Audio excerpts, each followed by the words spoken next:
ये तस्वीरें आप देख रहे हैं तेलंगाना के मल्काजगिरी से, जहां प्रधानमंत्री नरेंद्र मोदी रोड शो कर रहे हैं और अनुज यादव हमारे संवाददाता हमारे साथ फोन लाइन पर जुड़ रहे हैं और ज्यादा जानकारी देने के लिए। अनुज, ये तस्वीरें अपने आप में, जो कहते हैं ना कि एक तस्वीर हजार शब्द के बराबर होती है, ये तस्वीरें अपने आप में बता रही हैं कि किस तरह से प्रधानमंत्री नरेंद्र मोदी की लोकप्रियता वहां के स्थानीय लोगों के बीच है।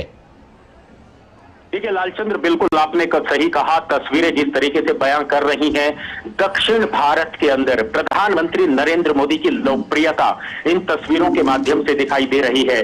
लाखों की संख्या में अपने प्रिय नेता को देखने के लिए ये मल्काजगिरी की जनता यहां पर सड़कों पर एक सैलाब सा उमड़ पड़ा है अपने प्रधानमंत्री की एक झलक को देखने के लिए। और हम लालचंद्र जानते हैं कि प्रधानमंत्री नरेंद्र मोदी ने पिछले काफी समय से दक्षिण भारत पर काफी फोकस किया है अपनी कल्याणकारी योजनाओं को लेकर। केंद्र सरकार की योजनाएं दक्षिण भारत के अंदर जिस तरीके से वो जमीनी स्तर पर लागू हो रही हैं, ऐसे में प्रधानमंत्री नरेंद्र मोदी की लोकप्रियता ये तस्वीरें दिखा रही हैं, ये तस्वीरें बता रही हैं। और हम जानते हैं कि आज प्रधानमंत्री नरेंद्र मोदी ने तमिलनाडु, केरल से अपनी आज दौरे की शुरुआत की है। कन्याकुमारी में आज उनका एक कार्यक्रम था, वहां भारी भीड़ देखने को मिली। केरल के अंदर, अब तेलंगाना के अंदर और कल फिर तमिलनाडु के अंदर। कुल मिलाकर दक्षिण भारत के अंदर जो प्रधानमंत्री नरेंद्र मोदी का फोकस रहा है, उनकी नीति और नीयत रही है लोगों का विकास करना, लोगों को आगे बढ़ाना, सबसे पहले राष्ट्र को प्रथम रखते हुए अपनी कार्यशैली को दिखाना, वो ही अब जनता के माध्यम से तस्वीरें दिखाई देती हैं। क्योंकि जब यहाँ की जनता को, आसपास के इलाकों को पता चला, तो ना सिर्फ मल्काजगिरी की बल्कि अलग अलग जिलों की जनता सुबह से ही आना शुरू यहाँ पर हो गई थी और प्रधानमंत्री नरेंद्र मोदी की एक झलक पा लेना चाहते हैं। अभिवादन यहाँ की जनता प्रधानमंत्री नरेंद्र मोदी का करती हुई इन तस्वीरों के माध्यम से नजर आ रही है। लाखों की संख्या है यहाँ पर, जो सड़क के दोनों तरफ जो को, क्या बुजुर्ग, क्या नौजवान, क्या युवा, सब यहाँ पर अपने प्रिय नेता को देखने के लिए मल्काजगिरी की जनता यहाँ इकट्ठा हुई है। लालचंद्र, बिल्कुल आपने जो बात कही कि दक्षिण भारत को लेकर के खास तौर पर प्रधानमंत्री नरेंद्र मोदी का जो साउथ कनेक्ट है, उसी साउथ कनेक्ट के सिलसिले में वो कई बार, इसी साल की अगर बात करूं तो कई बार वो दक्षिण भारत के राज्यों का दौरा कर चुके हैं। इस बार भी वो एक बड़े दौरे पर निकले हैं दक्षिण भारत के। ये जो तेलंगाना में जो उनकी ये उनका जो रोड शो है, उसमें खास तौर पर जिस तरह से मैं देख पा रहा हूं इन तस्वीरों में कि लोग जो उनसे मुलाकात कर चुके होते हैं, वो फिर से एक बार इस काफिले के आगे जाकर खड़े होते हैं प्रधानमंत्री को देखने और अभिवादन करने के लिए। किस तरह का वहां के लोगों से भी अगर कोई बातचीत आपकी हुई हो, लोगों की क्या प्रतिक्रिया है, उनके मन के उद्गार क्या हैं? लालचंद्र, सबसे बड़ी बात है कि जिस तरीके से प्रधानमंत्री नरेंद्र मोदी का काफिला धीरे धीरे आगे बढ़ रहा है, यहाँ की जनता, लोग जो हैं इस काफिले के पीछे पीछे आगे भाग रहे हैं और लगातार प्रधानमंत्री नरेंद्र मोदी की तरफ एक कनेक्ट कर रहे हैं, उनको धन्यवाद दे रहे हैं दक्षिण भारत के लिए जो कार्य प्रधानमंत्री नरेंद्र मोदी ने किए हैं। और दूसरी सबसे बड़ी बात यह है कि बिल्कुल आपने सही कहा लालचंद्र, पिछले 2 महीने से मैं लगातार दक्षिण भारत के अंदर हूं, जो प्रधानमंत्री के अलग अलग कार्यक्रम रहे हैं। और उसका सबसे बड़ा रिकॉर्ड यह है कि पिछले 1 महीने की बात, चाहे आप केरल की कीजिए, चाहे आप तमिलनाडु की कीजिए, चाहे आप तेलंगाना की कीजिए, ये तीसरा दौरा 1 महीने के अंदर है तेलंगाना का। तमिलनाडु का भी तीसरा दौरा है। केरल के अंदर कई दौरे वो लगातार कर चुके हैं। इतने कम समय के अंदर बार बार प्रधानमंत्री का जनता के बीच में जाना और गारंटी देना, इस बात की गारंटी देना कि ये मोदी की गारंटी है, लोगों का विकास, उनका उत्थान, ये वो सारी चीजें हैं जो प्रधानमंत्री कनेक्ट करते हैं जनता के साथ। और जब प्रधानमंत्री इसी तरीके से सड़क से निकलते हैं, एक कहें तो रोड शो के माध्यम से, तो फिर जनता अभिवादन करना नहीं भूलती। और हमें तो अब इस बात को भी नहीं भूलना चाहिए, पिछले 10 वर्षों से जो प्रधानमंत्री ने दक्षिण भारत के लिए, पूरे देश के साथ साथ दक्षिण भारत के लिए जो काम किया है, अब कहीं ना कहीं वो परीक्षा का समय भी आ गया है, जिसमें अब प्रधानमंत्री भारतीय जनता पार्टी को एक अच्छे अंकों से, नंबरों से पास कराने का जो प्रण लिया है उसका भी समय है, क्योंकि अब पूरे देश के अंदर लोकसभा का चुनाव होगा। और ये तस्वीरें बताती हैं कि किस तरीके से दक्षिण भारत के अंदर भारतीय जनता पार्टी लगातार बढ़त बना रही है। वोट प्रतिशत के माध्यम से हमने चाहे विधानसभा के चुनाव रहे हों, पिछले लोकसभा के चुनाव रहे हों, वोट प्रतिशत लगातार भारतीय जनता पार्टी का बढ़ता हुआ दिखाई दे रहा है। और अब हम इस बात को कह सकते हैं, उत्तर भारत की तरह, पूर्वोत्तर भारत की तरह अब दक्षिण भारत के अंदर लगातार कमल के जो झंडा है, बीजेपी का जो झंडा है, वो अब घरों पर, सड़कों पर, गांवों पर, शहरों में, गली गली में अब वो यहाँ पर दिखाई देता है। ये प्रधानमंत्री की लोकप्रियता, केंद्र सरकार की जो कार्य करने की जो कुशलता रही है, जमीनी स्तर पर योजनाओं को पहुंचाने की मोदी की गारंटी, वही आज जनता की भीड़ के रूप में, आज ये तस्वीरों के रूप में दिखाई दे रही है। लालचंद, बिल्कुल आपने सही कहा। अभी हाल में जो विधानसभा चुनाव हुए थे उसमें चाहे वोट प्रतिशत हो, सीटों की संख्या हो, उसमें भारतीय जनता पार्टी ने काफी सुधार किया है। तेलंगाना में ये जो मल्काजगिरी का ये इलाका है जहां पर ये रोड शो हो रहा है, मैं चाहूंगा कि देश के दूसरे हिस्से के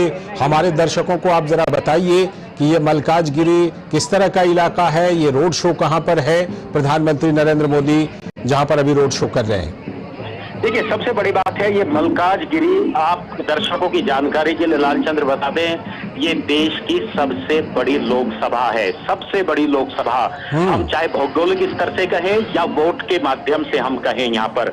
और ये मल्काजगिरी का शहरी इलाका है। प्रधानमंत्री बाजार से निकलते हुए, शहर की गलियों से निकलते हुए प्रधानमंत्री जो है आगे बढ़ रहे हैं। और हम इस बात को कह सकते हैं कि ये शो, ये रोड शो भले ही शहर के अंदर रखा गया हो, लेकिन मैं तो कल से ही यहाँ पर हूँ।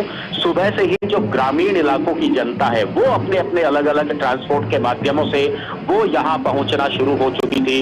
हमने जब यहाँ भारतीय जनता पार्टी के नेताओं से, यहाँ के लोगों से हमने बातचीत की तो इस तरह की बात कर रहे थे कि 2 से 2.5 लाख लोग यहाँ पर आएंगे। और वो बात बिल्कुल तस्वीरों के माध्यम से दिखाई दे रही है कि यहाँ पर लाखों की संख्या में अपने प्रिय नेता का दर्शन करने के लिए यहाँ पर मल्काजगिरी की जनता यहाँ पर पहुंची है। और हम इस बात को भी हम कह सकते हैं कि ये शहरी इलाका है, बड़ा इलाका है, लेकिन इसके अंदर 7 विधानसभाएं भी इसके अंदर आती हैं। तो कुल मिलाकर हम कह सकते हैं कि हर विधानसभा को कवर करने की कोशिश की है प्रधानमंत्री नरेंद्र मोदी ने।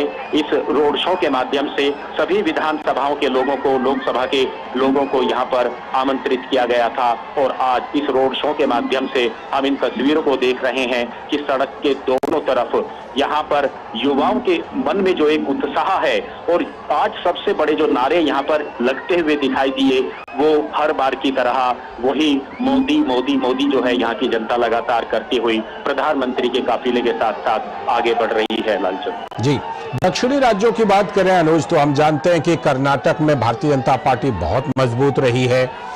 उसके बाद तमाम जगहों पर भारतीय जनता पार्टी की कोशिशें जारी हैं, तमिलनाडु हो, केरल हो, आंध्र प्रदेश हो, लेकिन कर्नाटक के बाद तेलंगाना ही वो दूसरा राज्य है जहां भारतीय जनता पार्टी की दक्षिण में सबसे ज्यादा पकड़ मानी जाती है।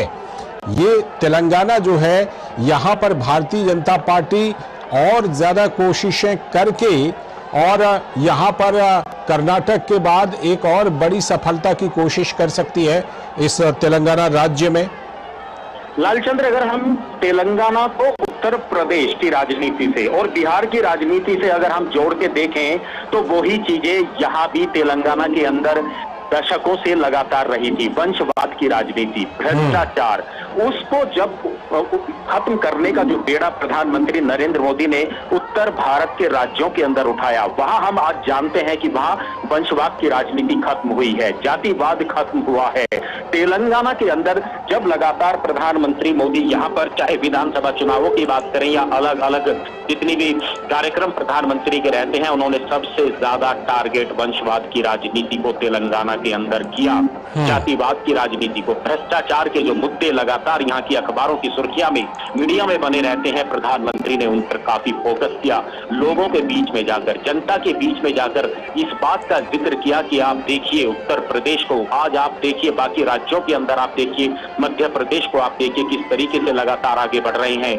तेलंगाना को अगर आगे बढ़ाना है तो वंशवाद की राजनीति को खत्म करना होगा। और इसी बात को लेकर आज हम देख सकते हैं कि तेलंगाना बिल्कुल एक नया राज्य तेलंगाना जरूर बना, लेकिन जिस तरीके से इसे विकास के रास्ते पर आगे चलना चाहिए था, जो विकास की रफ्तार होनी चाहिए थी, वो इस राज्य के अंदर नहीं दिखाई दी। और जब भारतीय जनता पार्टी की नीति, नियत और नेताओं को जब तेलंगाना की जनता आज दूसरे राज्यों के अंदर देख रही है, तो निश्चित तौर पर वो ही ऐसा ही राज्य, ऐसा ही विकसित भारत, विकसित देश को आगे बढ़ाने में अब यहाँ की जनता लगातार भारतीय जनता पार्टी का समर्थन करते हुए नजर आ रही है। और ये सिर्फ तस्वीरों के माध्यम से नहीं, ये तो वोट प्रतिशत जिस तरीके से लगातार तेलंगाना के अंदर बढ़ा है, चाहे विधानसभा चुनाव की बात करें, बाकी चुनावों की बात करें, प्रधानमंत्री नरेंद्र मोदी की रैलियों में 2 लाख से लेकर 5 लाख तक की जनता का आना इस बात का सबूत है कि अब यहाँ की जनता भी बदलाव चाहती है और देश के विकास में, राष्ट्र के विकास में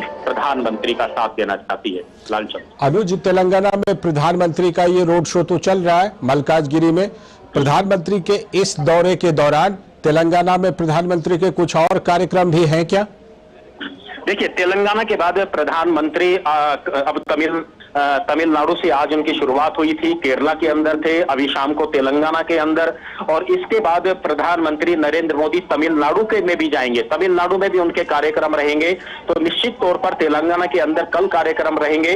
तो निश्चित तौर पर कल जनसभा जो है वो तेलंगाना के अंदर होगी, जो मल्काजगिरी से करीब 150 किलोमीटर का इलाका है, और करीब 5 से 7 लाख लोगों को वहां आमंत्रित किया गया है। एक बड़ा जनसमूह वहां पर इकट्ठा होगा और कल के बाद फिर प्रधानमंत्री तमिलनाडु में भी रहेंगे। तो कुल मिलाकर लगातार दक्षिण भारत के अंदर प्रधानमंत्री के ये दौरे बता रहे हैं, और यहाँ की जिस तरीके से जनता अपने नेता का अभिवादन करने के लिए रैलियों के अंदर, रोड शो के अंदर, बाकी कार्यक्रम के अंदर जो जनता आ रही है, अभी इस बात का संकेत मिला है कि इस बार शायद भारतीय जनता पार्टी को एक बड़ी जीत, बहुत बड़ी जीत दक्षिण भारत से मिलेगी। हम जानते हैं कि जो मीडिया के अंदर जिस तरह की बातें लगातार आती हैं, जो पत्रकार हैं, चाहे बाकी चुनाव विश्लेषक हैं, वो इस बात का हमेशा जिक्र करते थे कि दक्षिण भारत के अंदर भारतीय जनता पार्टी का उदय होना, यहाँ पर उसकी बढ़त होना काफी मुश्किल लगता है। लेकिन पिछले कई वर्षों से अब राजनीतिक पंडितों की वो भविष्यवाणी लगातार गलत साबित होती रही है, और इसको गलत साबित कर रही है दक्षिण भारत की जनता, तमिलनाडु की जनता, तेलंगाना की जनता। लालचंद अनुज, जिस तरह प्रधानमंत्री नरेंद्र मोदी ने बीजेपी के लिए 370 का और एनडीए के लिए 400 पार का नारा दिया है, वैसे में जो तेलंगाना की 17 सीटें हैं, भारतीय जनता पार्टी की पूरी कोशिश होगी कि अपनी पार्टी के लिए भी और उनके जो गठबंधन के सहयोगी हैं उनके साथ तेलंगाना की 17 सीटों में से ज्यादा सीटों पर जीत दर्ज की जाए। लालचंद, अब तो 400 पार के नारे दक्षिण भारत की जनता भी लगा रही है। 370 बिल्कुल, ये भारतीय जनता पार्टी 370 के आंकड़े को पार करना चाहती है, 370 के आंकड़े को छूना चाहती है, और 400 पार का जो आंकड़ा है, निश्चित तौर पर वो अपने जो सहयोगी दल हैं उनके साथ मिलकर 400 का आंकड़ा पार करना चाहती है। आपने उत्तर भारत के अंदर तो 400 पार का नारा आपने सुना, लेकिन दक्षिण भारत के अंदर जब इस तरह के नारे लगते हैं तो एक बड़ी उम्मीद किसी भी राजनीतिक दल को जगती है, और निश्चित तौर पर भारतीय जनता पार्टी को उम्मीद जग रही है। क्योंकि सबसे बड़ी बात यह है कि दक्षिण भारत के अंदर युवाओं के साथ साथ जो महिलाओं की भागीदारी है जन समूहों के माध्यम से, वो यहाँ पर दिखाई देती है। हमने आज के रोड शो में भी ये तस्वीर हम लगातार देख रहे हैं कि महिलाओं की जो भागीदारी बढ़ रही है बहुत बड़ी उम्मीद पैदा करती है। और देखिए, महिलाओं की भागीदारी क्यों बढ़ रही है? महिलाओं की भागीदारी, युवाओं की भागीदारी बढ़ने के पीछे जो सबसे बड़ा कारण है वो है केंद्र सरकार की तरफ से, मोदी सरकार की तरफ से जो कल्याणकारी योजनाएं घरों तक पहुंची हैं। महिलाओं के लिए उज्ज्वला योजना हो, आवास की योजना हो, ऋण उपलब्ध कराने की योजना हो, किसानों के लिए अनेकों योजनाएं चल रही हैं जिसमें लोगों का जीवन स्तर काफी ऊपर उठ रहा है। वो सारी तमाम जो योजनाएं हैं वो जब लोगों को मिलती हैं, लोगों को अपनी सरकार, अपने नेताओं से जब जो उम्मीदें होती हैं जब वो पूरी होती हैं, तो इस तरीके का जन सैलाब सड़कों पर निकलता हुआ दिखाई देता है। और अब दक्षिण भारत के अंदर भी ये सैलाब लगातार भारतीय जनता पार्टी के झंडे को लेकर आगे बढ़ेगा, उसको बुलंद करेगा, ऐसी उम्मीद भारतीय जनता पार्टी को भी है। और प्रधानमंत्री नरेंद्र मोदी तो लगातार इसके लिए प्रयास कर ही रहे हैं, क्योंकि प्रधानमंत्री नरेंद्र मोदी का शुरू से एक मानना रहा है कि कोई राज्य हो, वहां किसी भी सरकार हो, चाहे विपक्ष की सरकार हो, लेकिन हमने पिछले 10 वर्षों के अंदर हमने देखा कि हर राज्य को केंद्र सरकार से बराबर का पैसा हर राज्य को भेजा गया, हर राज्य की जनता के लिए, महिलाओं के लिए, युवाओं के लिए भेजा गया। और जब इस तरह की नीति और नियत किसी भी नेता की और किसी भी प्रधानमंत्री की रहती है तो लालचंद्र तस्वीरें बदलती हैं। समाज एक तरीके से खड़ा हो जाता है अपने उस नेता के लिए, जनता खड़ी हो जाती है अपने नेता के लिए।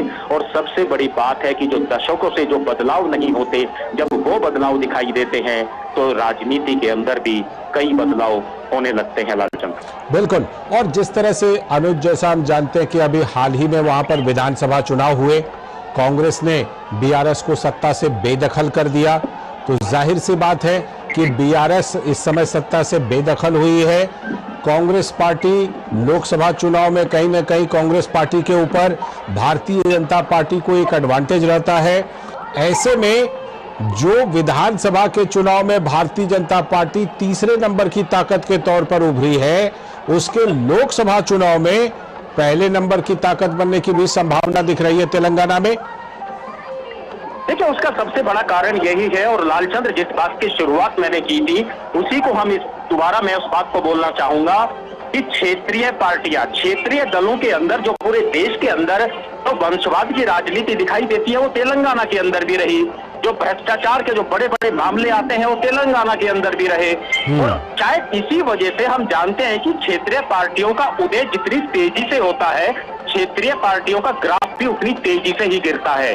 राष्ट्रीय पार्टियों के अंदर जो ताकत होती है देश को आगे बढ़ाने की, राज्यों को आगे बढ़ाने की, ये निश्चित तौर पर अब दक्षिण भारत की जो राजनीति है, दक्षिण भारत की जो जनता है, वो इस बात को समझ रही है। बिल्कुल तीसरे नंबर पर आना, पहले नंबर की कोशिश करना। कांग्रेस को भी निश्चित तौर पर तेलंगाना के अंदर बढ़त मिली है। मुख्य मुकाबला इस बार हो सकता है कि कांग्रेस और भारतीय जनता पार्टी के बीच में ही हो। कौन कितना आगे बढ़ेगा ये देखने वाली बात जरूर है। और दूसरी सबसे बड़ी बात यही है कि क्षेत्रीय पार्टियों से आखिर जनता का इतनी जल्दी मोह क्यों भंग हो जाता है, ये एक सवाल राजनीति के अंदर एक बड़ा सवाल है। अब ये तेलंगाना के अंदर भी हम चाहे इसकी बात करें, तमिलनाडु के अंदर चाहे हम इसकी बात करें, क्यों दशकों तक हमने देखा, उत्तर प्रदेश के अंदर हमने दशकों तक देखा कि किस तरीके से, बिहार के अंदर हमने दशकों तक देखा किस तरीके से वंशवाद की राजनीति ने राज्य को पीछे किया, वहां के लोगों को पीछे किया। तो अब आने वाली जो पीढ़ी है, आज की पीढ़ी है, वो बहुत तेजी से बदलाव चाहती है, अपने इलाके का विकास चाहती है। आज जब जनता अपना वोट देने के लिए अपने घर से निकलती है तो वो कई बार सिर्फ सोचती नहीं है, बल्कि पीछे जाकर इस बात को देखती है, आकलन करती है कि मेरे लिए, मेरे इलाके के लिए किस पार्टी ने क्या कुछ काम किया। और पिछले 10 साल से केंद्र की राजनीति में, देश की राजनीति में भारतीय जनता पार्टी ने, मोदी सरकार ने जिस तरीके से काम किया है, वो तस्वीरें आकर्षित करती हैं, प्रभावित करती हैं दूसरे राज्यों के उन युवाओं को जो अपने आप को बढ़ते हुए देखना चाहते हैं, जो अपने इलाके को बढ़ते हुए देखना चाहते हैं। तो निश्चित तौर पर भारतीय जनता पार्टी ने जिस तरीके से अपनी एक पैठ अपने कार्यों से, अपने कामों से दक्षिण भारत के अंदर बनाई है पिछले 10 वर्षों में, उसी का रूप और स्वरूप इन तस्वीरों के माध्यम से, सड़कों पर उमड़ती हुई इस जनता के माध्यम से लालचंद्र आप देख सकते हैं। और ये पहला रोड शो नहीं है। आप जिस इलाके के अंदर प्रधानमंत्री जाते हैं, दक्षिण भारत हो, उत्तर भारत हो, कोशिश करते हैं कि रोड शो के माध्यम से एक जनता के बीच में सीधा कनेक्शन हो, एक कनेक्ट हो, संवाद हो। और हमने तो कई बार देखा है कि प्रधानमंत्री रोड शो में भी कई लोगों से बातचीत करते हुए नजर आते हैं। एक एक व्यक्ति को अभिवादन करना, हाथ हिलाना, युवाओं का जोश जो है वो देखते ही बनता है। तो ये तस्वीरें बहुत कुछ प्रदर्शित करती हैं, बहुत कुछ बताती हैं। ये वो तस्वीरें नहीं हैं जो सिर्फ रोड शो के माध्यम से जनता का सिर्फ सड़कों पर आना नहीं, सबसे बड़ी बात है कि इन रोड शो के माध्यम से अपनी एक भावनाओं का प्रदर्शन यहाँ की जनता प्रदर्शित करते हुए नजर आती है अपने प्रिय नेता के प्रति। और ये हमने देखा है कि जब प्रधानमंत्री चले जाते हैं उसके बावजूद भी घंटों तक सड़कों पर डांस करना, नृत्य करना, अपनी लोक परंपरा को जो है उसको प्रदर्शित करना, एक अनुभव फील करना कि आज उन्होंने अपने देश के प्रधानमंत्री के दर्शन किए, घंटों से इंतजार, घंटों तक उसके बावजूद भी डटे रहना, ये प्रधानमंत्री की लोकप्रियता है उनके कार्यों की वजह से, उनकी नीति और नीयत की वजह से। लालचंद, बिल्कुल वो दिखाई पड़ता है जिस तरह से कि वो लोगों के साथ कनेक्ट होते हैं, लोग जिस तरह उनके साथ कनेक्ट होते हैं, ये सब कुछ दिखाई पड़ता है। इस रोड शो में अनुज, अगर मैं बात करूं, प्रधानमंत्री नरेंद्र मोदी के साथ केंद्रीय मंत्री जी किशन रेड्डी हैं और वहां पर जो उनके लोकसभा के बीजेपी के उम्मीदवार हैं एटाला राजेंद्र, वो भी हैं। एटाला राजेंद्र की जी के जो उम्मीदवार हैं वो तो बिल्कुल प्रधानमंत्री की जीत पे जो है लगातार उनके साथ चल रहे हैं। जी, मैं उन्हीं के बारे में जानना चाह रहा था कि उनकी कुछ बैकग्राउंड, उनका कुछ पृष्ठभूमि अगर आपको आपकी जानकारी में हो तो वो हमें शेयर कीजिए। देखिए, लंबे समय से संगठन से जुड़े रहे हैं, भारतीय जनता पार्टी के लिए उन्होंने अपना जो है कई दशकों से अपना जो जीवन है भारतीय जनता पार्टी को समर्पित यहाँ पर किया है। उनके कार्यों की वजह से, खास तौर से जो इनका एक सामाजिक जो उनका लोगों से जुड़ाव है उसकी वजह से उनकी एक काफी बड़ी लोकप्रियता इस इलाके के अंदर है। कई बार जो है वो यहाँ पर जो निगम के चुनाव हैं, जो ब्लॉक के चुनाव हैं, उनको भी उन्होंने लड़ा है और जनता के बीच में जो उनका एक कनेक्शन है वो एक सबसे बड़ी बात है। और सबसे बड़ी बात है साफ स्वच्छ जो उनकी छवि है जनता के बीच में। एक ऐसे उम्मीदवार को भारतीय जनता पार्टी ने यहाँ पर खड़ा किया है जिसमें लोगों के मन में उनके प्रति एक इज्जत देखने को मिलती है, उनके कार्यों की वजह से, उनके सामाजिक कनेक्शन की वजह से। ये एक सबसे बड़ा प्रभाव यहाँ की जनता में, यहाँ के जो कैंडिडेट हैं भारतीय जनता पार्टी के, वो रखते हैं। और इन तस्वीरों में क्योंकि प्रधानमंत्री नरेंद्र मोदी ने पूरे रोड शो के अंदर उन्हें अपने साथ रखा है और इस बात का एक सबसे बड़ा प्रमाण है कि प्रधानमंत्री नरेंद्र मोदी की जो छवि है, ऐसी ही छवि के नेता, समाज से जुड़े हुए नेता प्रधानमंत्री मोदी भी चाहते हैं और भारतीय जनता पार्टी भी चाहती है कि ऐसे ही लोगों को टिकट दिए जाएं, ऐसे ही लोगों को जनता की सेवा के लिए भेजा जाए। बिल्कुल, आप हमारे साथ बने रहिएगा। हमारे साथ वरिष्ठ पत्रकार शेखर अय्यर जी भी हैं, मैं उनसे जुड़ता हूं, आप भी बने रहिएगा हमारे साथ।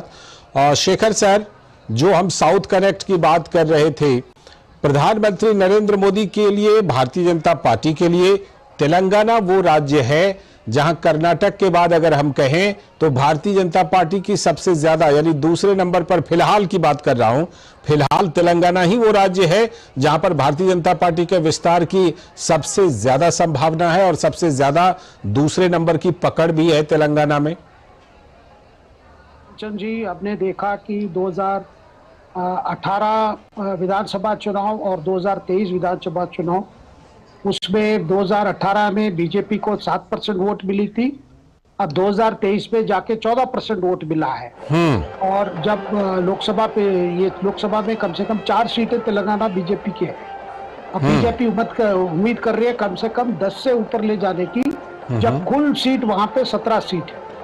और तेलंगाना लगातार बीजेपी से पहले ही वहां पर काफी अटेंशन दिए हैं और इस बार भी आपको तेलंगाना विधानसभा चुनाव में भी बीजेपी का काफी अच्छी प्रदर्शन रही, अपना वोट परसेंटेज बढ़ा और साथ में एमएलए भी बढ़े।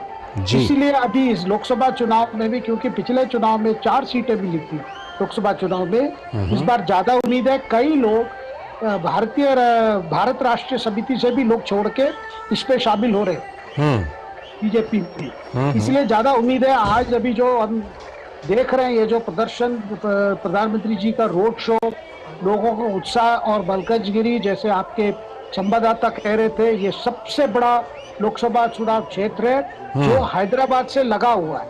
यानी यहाँ की जो जेंट्री है, यहाँ की जो लिटरेसी रेट है, यहाँ के कई आईटी प्रोफेशनल्स यहाँ रहते हैं, यहाँ मतलब एक अपने आप एक बहुत डेवलप्ड कॉन्स्टिट्यूएंसी है, काफी स्कोप भी है। यहाँ पे प्रधानमंत्री के लिए इस प्रकार की स्वागत, इससे दर्शाता है कि बीजेपी का यहाँ पे अच्छा ऑर्गेनाइजेशन बेस है। बिल्कुल 2 लोकसभा चुनाव में काफी दिखाई देगा। आप हमारे साथ बने रहिएगा। हमारे साथ हेमंत कुमार वरिष्ठ पत्रकार जुड़े हुए हैं। हेमंत जी, और जिस तरह से कि हम देख रहे हैं पीएम का जो साउथ कनेक्ट है, उस साउथ कनेक्ट के तहत तेलंगाना में आप किस तरह से संभावना देख रहे हैं इस बार भारतीय जनता पार्टी के लिए, एनडीए के लिए, खासतौर पर तब जब 370 और 400 पार का नारा है? ऐसा है, Telangana is a new state, ठीक है। जब से मतलब वो आंध्र प्रदेश का साथ रहा, अनडिवाइडेड आंध्र प्रदेश रहा, politics was totally divided into two groups, two parties, Congress और टीडीपी। जी जी। और अब क्या है, तेलंगाना अलग हो गए हैं। वहां पर के चंद्रशेखर मुख्यमंत्री हुआ करते थे, और इस पर कांग्रेस आए हैं सत्ता में, रेवंत रेड्डी बन गए मुख्यमंत्री। तो it was extremely difficult for तीसरा पार्टी अंदर घुसना बहुत मुश्किल था, लेकिन मेहनत करके 4 सीट हासिल किए हैं तेलंगाना में भारतीय जनता पार्टी ने। ट्रेडिशनली बीजेपी वाज वीक जनसंख्या समय में, लेकिन उसके बावजूद अगर बीजेपी ने 4 सीट हासिल किया 2019 में, और अब लक्ष्य है 10 से 11 तक जाना है, 10 से 11-12 तक जाना है, इसको लक्ष्य रखा उन्होंने। इसका मतलब है अपने आप में बहुत बड़ी बात है, बहुत बड़ी बात है। अगर आप अगर ये रेस्पॉन्स देखे, जनता का रेस्पॉन्स मलकनगिरी में, और जो चल रहा है अभी जुलूस, ठीक है, तो मुझे लगता है कि ये सिर्फ मलकनगिरी में, ये सारे तेलंगाना में है। और मुझे लगता है कि जैसे इस बार 400 पार, बीजेपी 370, ये सब और बहुत सारे नेशनल फैक्टर्स। लौटता हूं आपके पास। शेखर अय्यर सर, आप जुड़े हुए हैं हमारे साथ।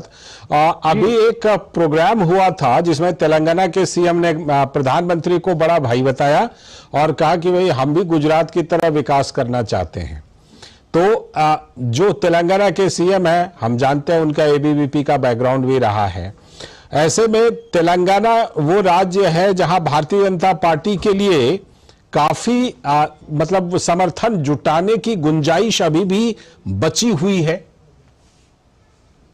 नहीं, देखिए, जब रेवंत रेड्डी प्रधानमंत्री को अपने बड़े भाई और उनसे प्रेरणा लेना चाहते हैं, उनसे गाइडेंस चाहते हैं, इसका मतलब यही है, रेवंत रेड्डी जानते हैं कि विधानसभा चुनाव और इस बार लोकसभा चुनाव में काफी फर्क होगा, क्योंकि विधानसभा चुनाव राज्य सरकार के लिए था, और लोकसभा चुनाव प्रधानमंत्री को तीसरा बार थर्ड टर्म देने की बात है। तो वो जानते हैं कि लोकप्रियता ज्यादा है मोदी जी के लिए। वो नहीं चाहते कि मोदी जी को विरोध करके अपने बेस को या अपने लीडरशिप के लिए कोई नुकसान हो। दूसरी बात, केंद्रीय कांग्रेस नेतृत्व से इस चुनाव में कोई ज्यादा भूमिका दिखाई नहीं दे रहा है।